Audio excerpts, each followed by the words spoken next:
Kaisha naithutok pandani bisingtui salchani bagai hangkot beremni ater luaji jakha Bilonia Kecham Town Hall nogo jati kathar mosongai pandano chengi rufaika South Hangkor Porishotni Shabadipoti Dipok Dotto Bilonia Puro Porishotni Chairperson Nikhil Chandra Gop Fisheries Pedekni Dagifang Santosh Das no khoboi juda adongro Pandawa kok narakna thangtani Fisheries Pedekni juda scheme rokno tui kok narak lakha 5 manjaknai adongro Fisheries Pedekni fasingtui shepshap manida tong te a shepshap no yachagai kaham ajimong ajiwi mannai ne kok narak lakha 5 manjaknai narwairo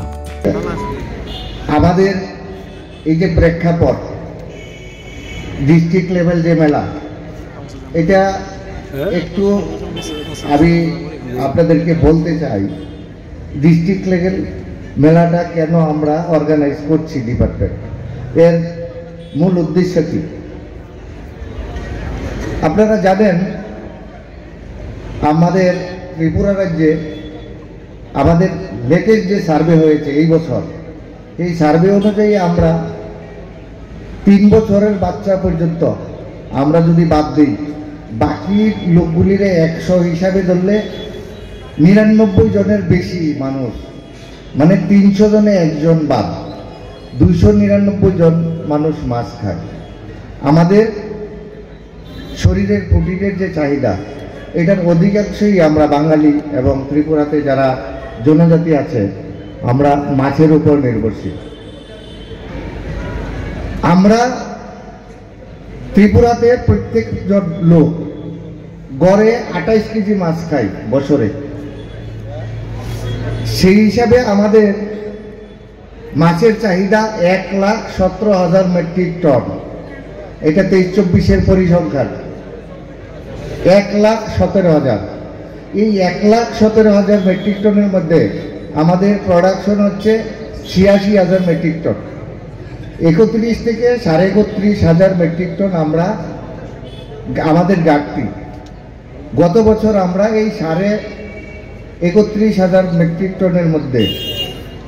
অধিকাংশ মাছটা আমরা নিয়েছি West Bengal থেকে 16,000 metric ton Bangladesh থেকে 8,000 metric ton Assam থেকে উড়িষ্যা থেকে হায়দ্রাবাদ থেকে মানে অন্ধ্রপ্রদেশ থেকে তা আমরা এভারেজ আমাদের রাজ্যের 3,000 থেকে 30,000 থেকে 35,000 মেট্রিক টন মাছ আমরা আমদানি করি যদি আমরা যেগুলি আমদানি করি এগুলি বাংলাদেশ থেকে দেখেন অধিকাংশ ভালো মাছ আছে ইলিশ মাছ আছে এগুলির দাম একটু বেশি থাকে এভারেজ যদি আমরা 400 টাকা 350 টাকাও ধরি তাহলে 1200 থেকে 1300 কোটি টাকার মাছ আমরা আমদানি করি তা আপনারা চিন্তা করেন আমাদের রাজ্যে মোট মৎস্য চাষীর সংখ্যা 1,98,000 আমাদের ফিশারির যে পুকুর আপনাদের পুকুরের সংখ্যা 2,05,000 এই 1,98,000 যে মৎস্য চাষী আমাদের তো একটা অনেকের এডিশনাল ইনকাম বা সাপ্লিমেন্টারি ইনকাম এই মাছ চাষ থেকে আর কিছু লোক আছে যারা এই মাছ চাষের উপর কমার্শিয়ালভাবে চাষ করে ওনাদের মেইন যে জীবিকা ওনাদের জীবিকা নির্বাহের এটা মাধ্যম এই 1200 থেকে 1300 কোটি টাকা রাখতে পারি আমরা যদি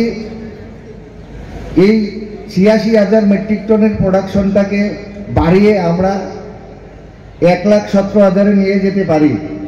তাহলে এই টাকাটা আমাদের থাকবে আমাদের মাছের চাহিদাটা লোকালি আমাদের মিটবে আমরা ফরমালিন ছাড়া মাছ খেতে পারবো